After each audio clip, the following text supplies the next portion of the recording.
Hello students, এটা আমাদের কিন্তু ফার্স্ট সামেটিভ এক্সামের জন্য সেকেন্ড ভিডিও। প্রথম কোশ্চেনে বলা হচ্ছে দেখো, বায়োগ্যাসের মূল উপাদান কি? তো বায়োগ্যাসের মূল উপাদান হচ্ছে মিথেন। তো মিথেনের সংকেত এখানে দিয়েছে। কোনটা মিথেনের সংকেত? CH4 হচ্ছে মিথেনের সংকেত।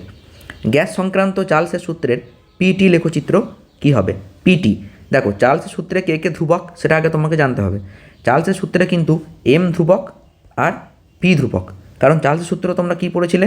ভি সমানুপাত টি, তার মানে টেম্পারেচার বাড়লে আয়তন বাড়বে। কিন্তু এখানে দেখো গ্রাফটা দিয়েছে পি এর সঙ্গে টি এর লেখচিত্র অঙ্কন করো।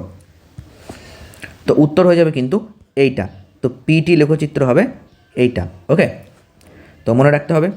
পরের প্রশ্ন, এসটিপিতে 0.224 লিটার হাইড্রোজেনের মোল সংখ্যা কত? দেখো, হাইড্রোজেনের 22.4 লিটার মানে হচ্ছে গিয়ে 1 মোল। তাহলে এবার তুমি ঐকিক নিয়মে হিসাব করে নাও। তাহলে 0.224 লিটার মানে কত মোল? দেখো কি হবে, আমি এখানে করে দিচ্ছি। তাহলে 1/22.4 ইন্টু 0.224, ব্যাস, ঠিক আছে। এবার দশমিক তুলে দাও। তাহলে এই পয়েন্টটা যদি তুমি তুলে দাও, এখানে হবে 10, আর এই পয়েন্টটা তুলে দিলে এখানে হবে 1000। তো নিচে থাকলো 100, আর 224 দেখো কেটে গেল। তাহলে কত মোল হলো? 1/100 মানে 0.01 মোল। তাহলে এইটা হয়ে যাবে কিন্তু উত্তর। অপশান সি হয়ে যাবে উত্তর, 0.01 মোল। ওকে, মুছে দিলাম এইগুলো। তোমরা ভিডিওটা স্টপ করে খাতায় লিখে নিও।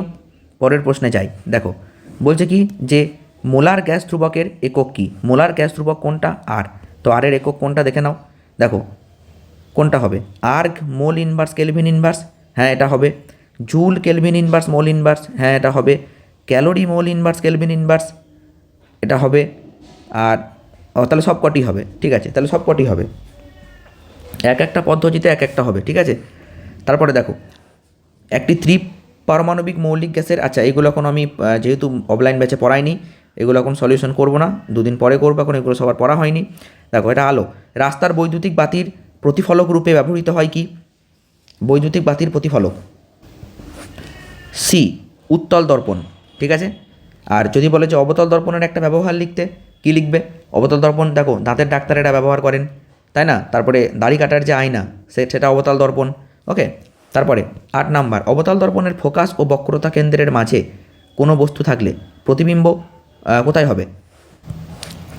চলো তোমাদেরকে একটু এটা বুঝিয়ে বলি। দেখো এটা একটা অবতল দর্পণ, যারা বুঝতে পারো নি, হ্যাঁ তারা বুঝে যাবে। দেখো এটা অবতল দর্পণ, ক্লিয়ার। তো অবতল দর্পণের এটা নিলাম আমি কি? ফোকাস। আর এটা নিলাম আমি কি? বক্রতা কেন্দ্র, ঠিক আছে। এটা নিলাম বক্রতা কেন্দ্র। আচ্ছা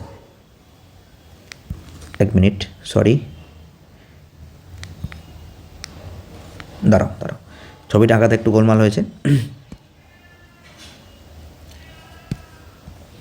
তো এটা একটা অবতল দর্পণ নিলাম প্রথমে, ঠিক আছে।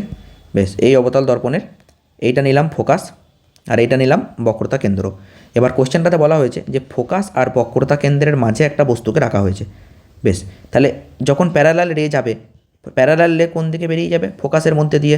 তো ফোকাসের মধ্যে দিয়ে কিন্তু প্যারালাল রে বেরিয়ে গেল। ওকে, নো প্রবলেম, এটা তো কোনো সমস্যা নেই। আর একটা রে কী হবে দেখো, আর এই রে ডায়াগ্রামে কিন্তু অ্যারো দিতেই হবে, নইলে কিন্তু ভুল হয়ে যাবে, হ্যাঁ এটা মনে রাখতে হবে। আর একটা রে ফোকাসের মধ্যে দিয়ে যে বেরিয়ে যাবে, সে তো প্যারালালি বেরিয়ে চলে যাবে এইদিকে।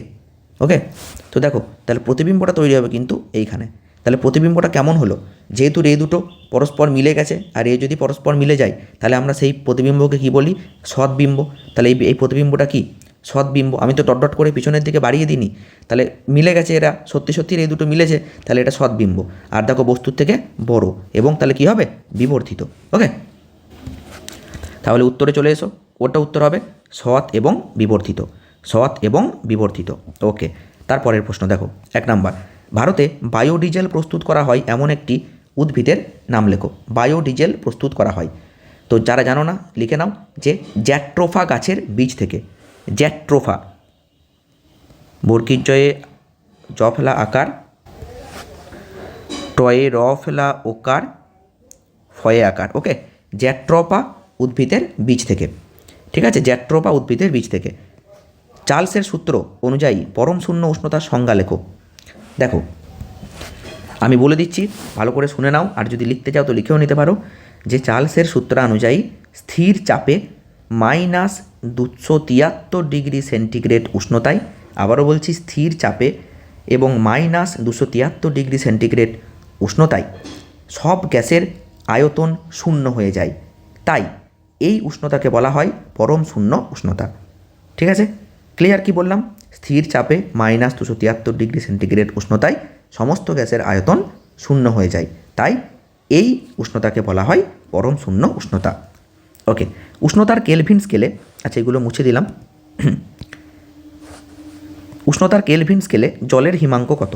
আচ্ছা, জলের হিমাঙ্ক মানে জল যখন বরফে পরিণত হয়, তাই তো, 0 ডিগ্রি সেন্টিগ্রেড, এইটা হচ্ছে জলের হিমাঙ্ক। কিন্তু কেলভিন স্কেলে চেয়েছে, আমি কি বলেছিলাম, কেলভিন স্কেলে পরিণত করতে গেলে 273 যোগ করতে হবে, তাহলে কি হবে না 273 কেলভিন, জলের হিমাঙ্ক হবে 273 কেলভিন, লিখে নিও। ওকে, তারপরে অ্যাভোগাড্রো সংখ্যার মান কত? এটা আমরা সবাই জানি, ঠিক আছে, এটা তোমাদের ক্লাস 9-এও ছিল, 6.022 ইন্টু 10⁻23। ওকে, আচ্ছা, পাত্রের প্রসারণ এখন আমাদের পড়া হয়নি যেহেতু, সেই জন্য এখন সলভ করবো না, এখন এতগুলো চ্যাপ্টার অনেকেই পড়েনি। ওকে, আধুনিক দীর্ঘ পর্যায় সারণীতে হ্যালোজেন মৌলগুলিকে কোন শ্রেণীতে রাখা হয় বা কোন শ্রেণীতে অবস্থিত? হ্যালোজেন মৌলগুলি, এটা সবাই জানো, খুবই সহজ, এটা 17 নম্বর শ্রেণীতে।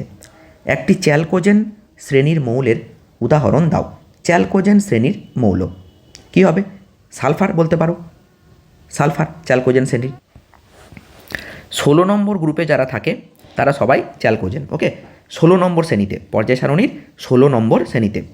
8 নাম্বার, একটি কঠিন, আচ্ছা এটা কোনো হয়নি যেহেতু এখনও এটা সলভ করবো না, তারপরে চলে আসবো দেখো এখানে, এই যে ক্ষারীয় মৃত্তিকা মৌলগুলি পর্যায় সারণীতে ড্যাশ শ্রেণীতে অবস্থিত। ক্ষারীয় মৃত্তিকা, তার মানে কত নম্বর শ্রেণী হবে পর্যায় সারণীতে? 2 নম্বর শ্রেণী, তাই না, 2 নং শ্রেণী। তারপরে দেখো, ষষ্ঠ পর্যায়ের মৌলগুলি সবই তেজস্ক্রিয়, সত্য না মিথ্যা? তো এটা হবে মিথ্যা, সবই তেজস্ক্রিয় নয় ষষ্ঠ পর্যায়ের মৌলগুলো। ওকে, তারপরে বলছে এলআই ও এফ এর মধ্যে এলআই এর পারমাণবিক ব্যাসার্ধ বেশি, লিথিয়াম এবং ফ্লুওরিন এদের মধ্যে লিথিয়ামের পারমাণবিক ব্যাসার্ধ বেশি, সত্য না মিথ্যা? অবশ্যই সত্য, কারণ ফ্লুরিন হচ্ছে খুবই ছোট মৌল। ওকে, ফ্লুরিনের পারমাণবিক ব্যাসার্ধ লিথিয়ামের থেকে কম, ঠিক আছে। তারপরে দেখো, তারপরে এইদিকে চলে আসবো। আচ্ছা আমি শোনো, এই ভিডিওতে সবই শর্ট কোয়েশ্চেনগুলো কভার করে দিলাম এই পেজের, তাহলে আমি এই যে এই প্রশ্নগুলোর উত্তর আমি পরের ভিডিওতে নিয়ে আসছি, টোটাল দিয়ে দিচ্ছি উত্তর কি হবে না হবে। ওকে,